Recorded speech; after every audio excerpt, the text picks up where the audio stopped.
Bienvenidos a este precioso piso Mislata de 142 metros construidos. Tiene 4 habitaciones, un cuarto de baño y un aseo.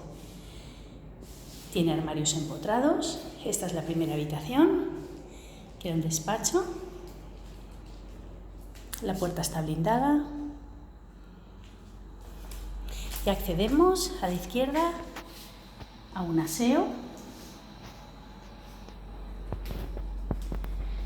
a la cocina, que está amueblada, se deja la nevera, una cocina muy bonita con un gran ventanal, tiene vitrocerámica, campana,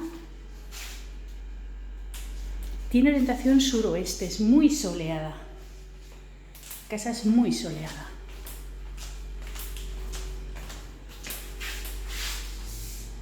Es cocina office. Pasamos al salón comedor. Tiene vistas muy bonitas. Blas Ibáñez y Gregorio Gea. Tiene una preciosa terraza. Esta casa tiene 2 terrazas, una en una de las habitaciones.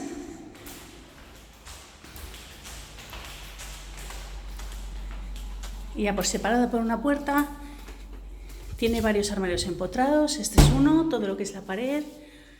El segundo, en la pared, esa es la habitación de matrimonio.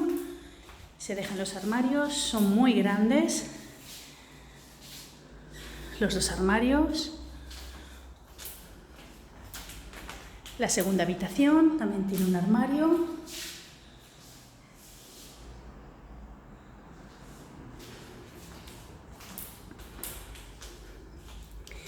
Ya pasamos a lo que es el cuarto de baño completo, con bidet y ducha.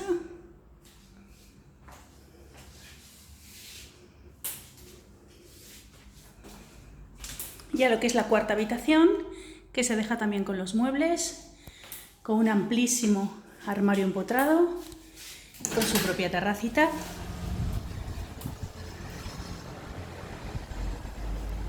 Pues nada, estaremos encantados de enseñárselo. Muchas gracias.